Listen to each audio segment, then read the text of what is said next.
different recordings, and you will have to answer questions on what you hear. There will be time for you to read the instructions and questions, and you will have a chance to check your work. All the recordings will be played once only. The test is in 4 sections. Now turn to Section 1. Section 1. You will hear a conversation between a university counsellor and 2 students, Joseph and Cara. First, you have some time to look at questions 1 to 5.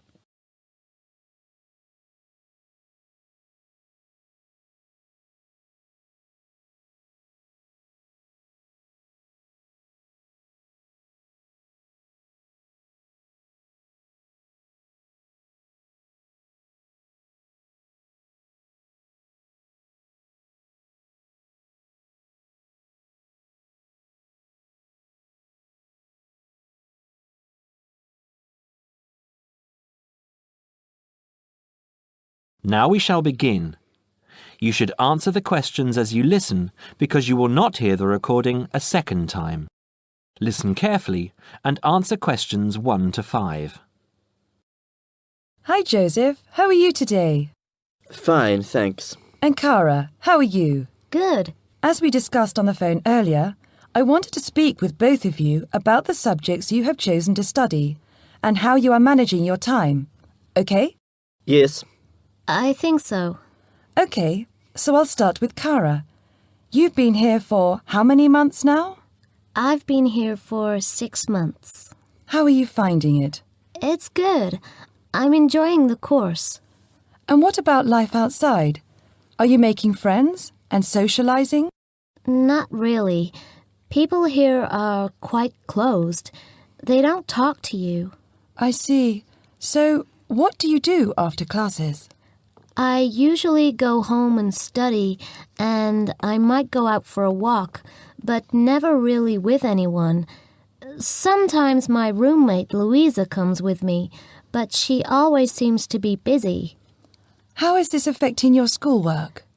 I don't think it is, but I miss home. Cara, what I suggest for now is that you look into joining one of the social clubs on campus. There are a variety of them. You can go camping, skiing, snorkeling, painting, dancing, reading, horse riding, rowing. There's a list on the school website. Have a look and work out which one you're interested in and which suits your timetable. You'll meet friends that way and people who have the same career interests as you. As for the subjects you've chosen for a career in microbiology, I think you should look into dropping one of your subjects and picking it up again next year as a minor. You have a lot on your plate, and this will just cause great pressure. It doesn't mean that you aren't coping, but you're doing about 10 hours more than the average student a week. Think about it, and we can make another appointment to discuss it. When are you free? I have an hour free usually on Wednesdays at 11:30. Okay, good. Come to my office at 11:45 and wait in reception. Okay? Okay, I'll see you then. Before you hear the rest of the conversation, you have some time to look at questions 6 to 10.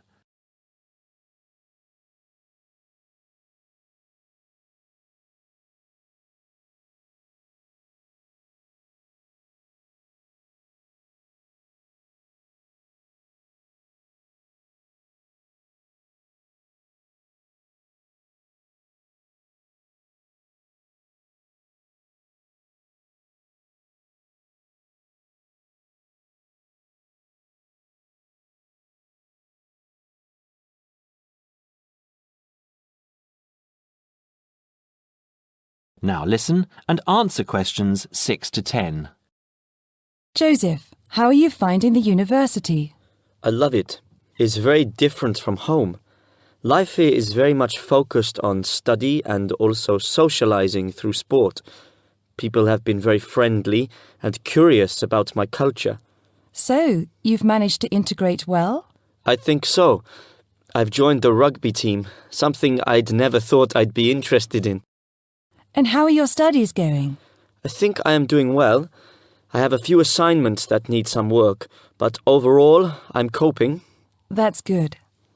I'm happy that you're enjoying the university, but remember, don't let your schoolwork get too far behind, because it will pile up, and before you know it, you will be late handing in work.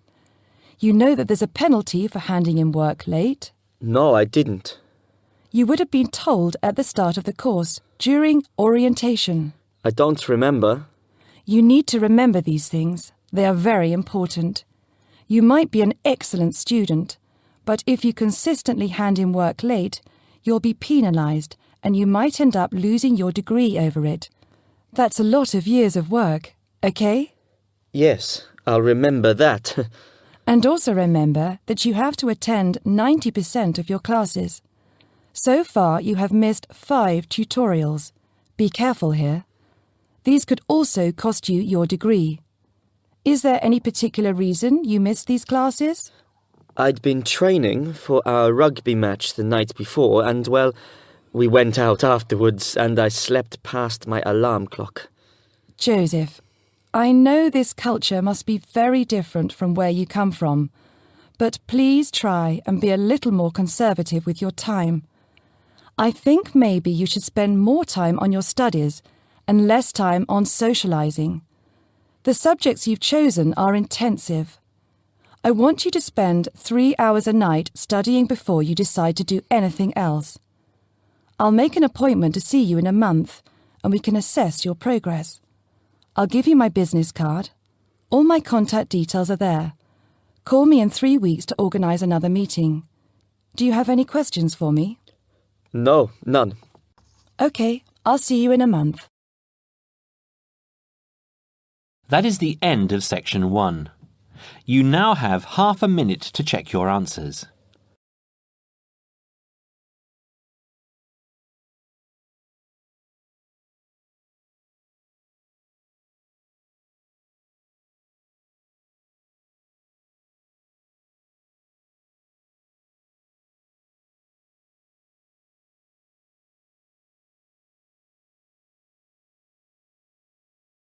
Now turn to Section 2.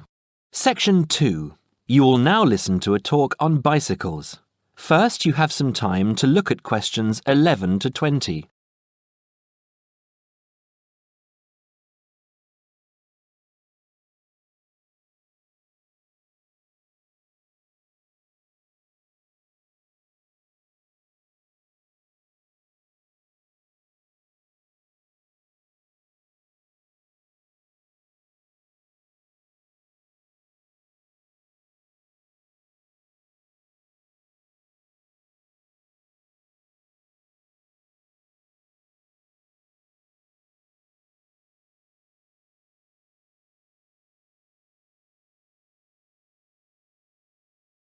Now listen carefully and answer questions 11 to 20. Today, we're going to talk about the latest bikes for professionals and novices. There's something to suit everyone from price to function. The Atlantis is a touring frame. It's also perfect for commuting and trail riding, and anything short of super fast road riding. The tubes are stout, to take touring loads and trail abuses. The tyre clearances are majestic, so you can fit tyres up to 2.35 inches. It's designed for cantilevers or V-brakes. If you have to limit yourself to just one bike and you want to be able to ride just about anywhere, this is the bike to be on. It is our most popular model for just that reason, and there isn't an unhappy Atlantis owner in the land. The Rambouillet, our all-around road bike, is available either as a frame with fork and headset for $1,400 or as a complete bike for $2,300. Compared to the Atlantis, it is a lighter frame, not intended for loaded touring or rough trail riding. As a road bike, it has side pull brakes. The Quick Beam is our version of the single-speed bike. We've done it a little better though. The crankset has a 42-34 combination, running an 18-toothed freewheel cog in the rear. And the rear hub is threaded opposite the drive side, so you can install a fixed cog of your own choice. In essence, you can have 4 speeds on the Quick Beam if you choose. The Quick Beam is available as a frame with fork and headset for $900 or as a complete bike for $1,300. This is a rugged, versatile bike that you can ride on the road as well as on rough trail. The Saluki is our roadish, light touring, randonneuring frame. It's designed for 650B wheels. If 650B means anything to you, you'll either love it or think it's marketing suicide. If you're new to 650B and a follower, you won't want it. If you're new and a rebel, you will. Now, I'll just talk a little about saddle comfort. The road bike, for the most part, has turned into a high-tech, uncomfortable machine, and the proof is all around us. Look through any bike magazine or catalogue, and you'll see the saddle up to 6 inches higher than the handlebars. It is impossible to be comfortable on such a bike. It forces you to lean forward, putting more weight on your groin, hands and arms. People ride these bikes with straight, locked-out arms and wake up with aching backs. They endure it, get used to it, or buy recumbents. When we custom design a bike for you, you'll be able to get a comfortable position. Your back will be between 45 and 50 degrees, and there will be a noticeable bend in the arms. And most importantly, your arms won't be supporting your body weight. You won't have to look up to look ahead, because you won't be hunched over and low. That means our bikes are more accessible for riding on the flats, or even for short climbs. We consider this when we design and build your custom frame. That is the end of section 2.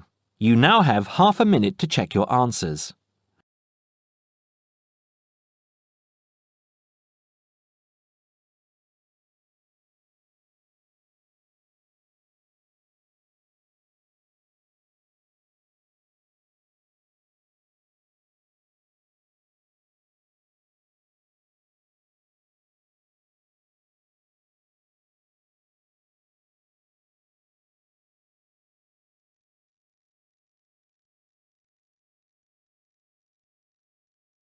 Now turn to section 3.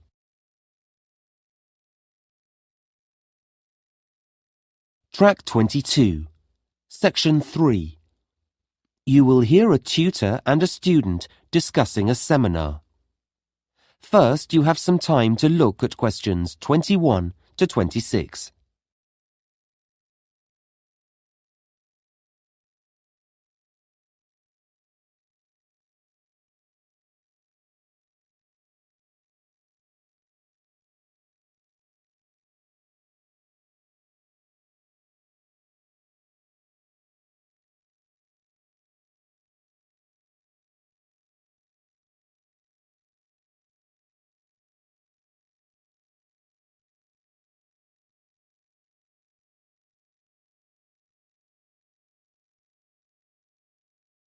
Now listen carefully and answer questions 21 to 26.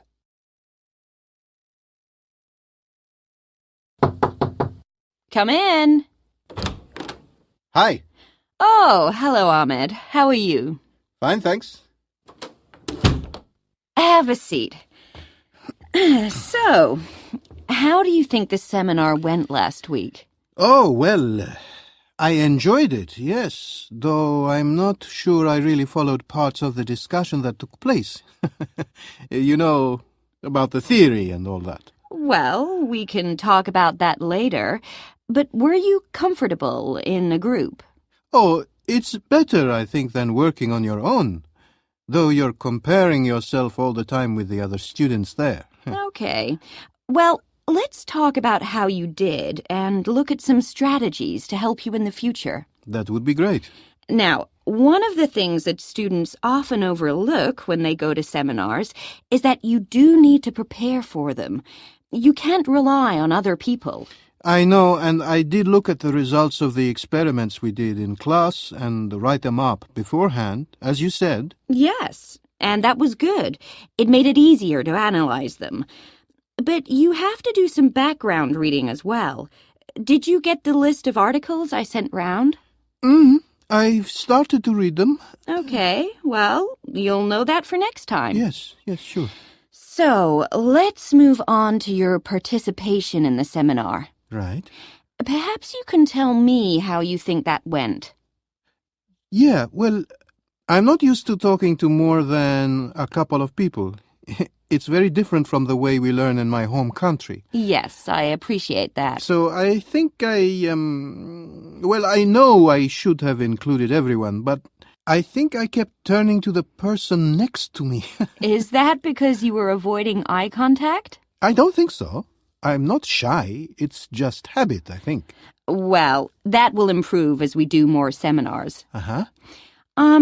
Another difficulty is knowing when to speak. Like when it's your turn. Yes. Yeah. I felt I did wait for a pause. Yes, you handled that quite The well. thing I'm really concerned about is keeping up with the discussion. Does your mind wander off? Sometimes. I jot down a lot of information, but I still find myself thinking about something else when lots of other students are talking.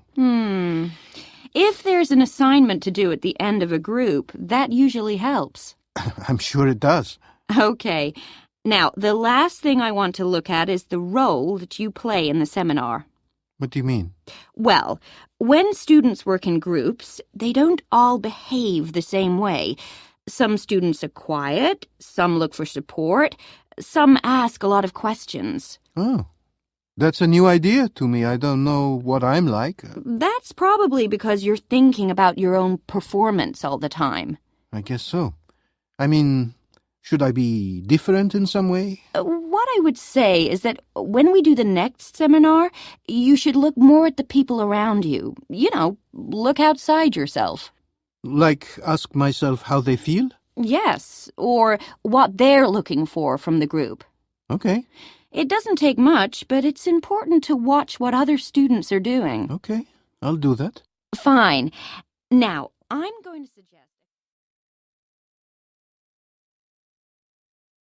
Before you hear the rest of the conversation, you have some time to look at questions 27 to 30.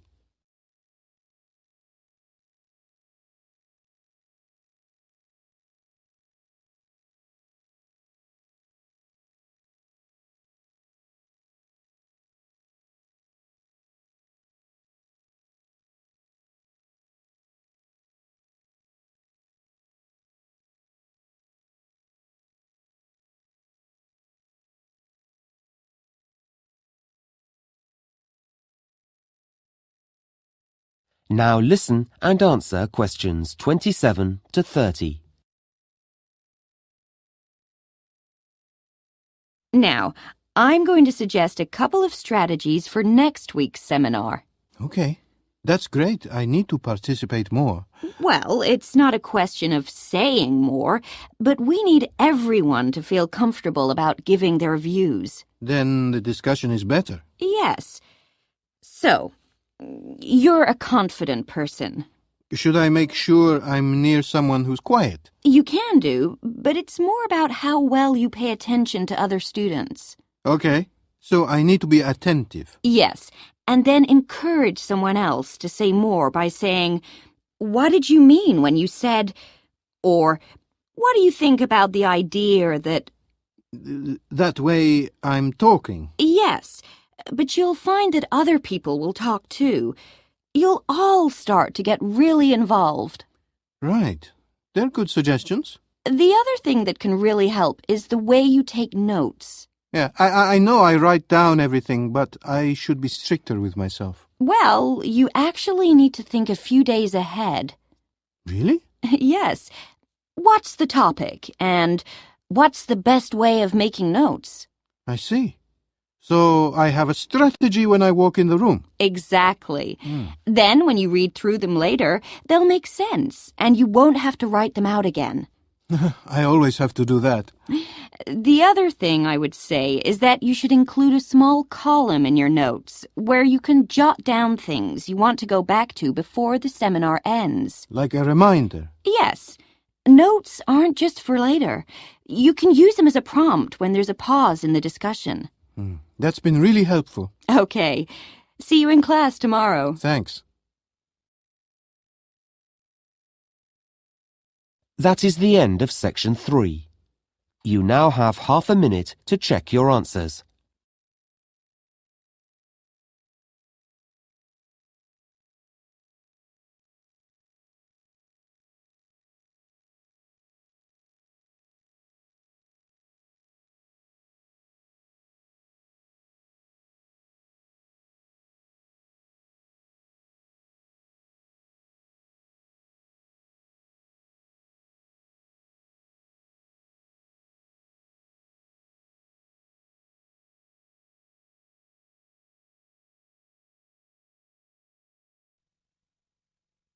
Section 4.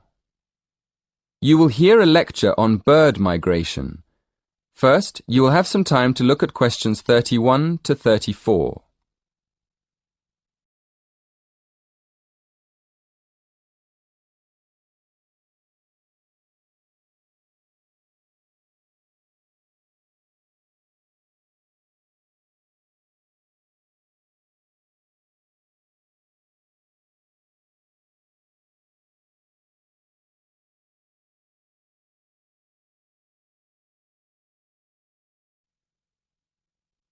Now listen carefully and answer questions 31 to 34.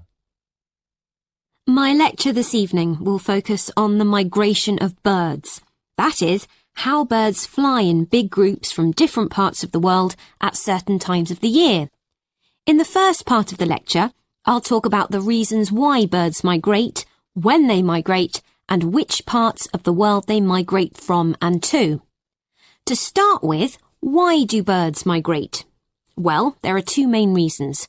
One, they migrate to look for food, and two, they travel to parts of the world that are more suitable for breeding. In fact, these reasons are closely linked. As you can imagine, when birds are breeding, they need extra food to feed their young. And in the spring, in the cooler climates of Europe, there is a lot of food for birds, especially insects. So generally, during the spring, birds fly up from the tropics, which are hot, to cooler climates in the north. They stay there for a few months to bring up their young. And then, when the weather in the north gets cold in the winter, they fly back to warmer climates in the south. Before you hear the next part of the talk, you have some time to look at questions 35 to 37.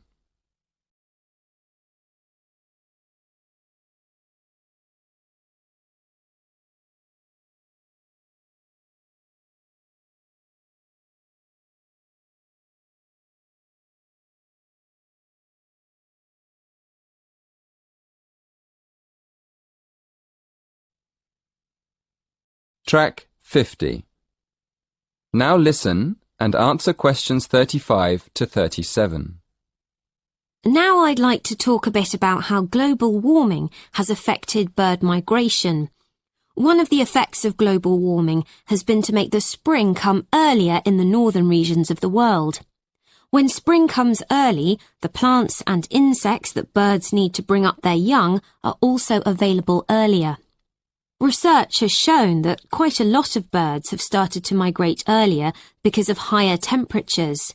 But unfortunately for some species, this hasn't been early enough. What I'm saying is that birds that are travelling a long way for breeding may arrive too late to find enough food to feed their young, and their population drops drastically. Scientists are currently researching more about this. Before you hear the rest of the talk, you have some time to look at questions 38 to 40.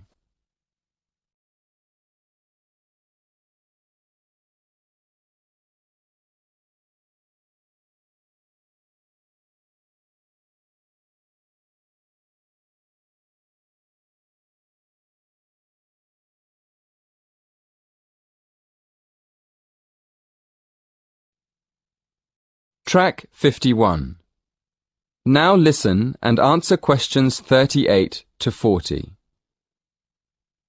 Now, I thought I'd finish by just briefly describing a few different patterns of migration. Migration varies with the type of bird and the area they come from. For example, one kind of migration is partial migration. This means that some birds in a particular species will migrate and others won't. It usually depends on how the weather affects food supplies, and very often happens in the tropics.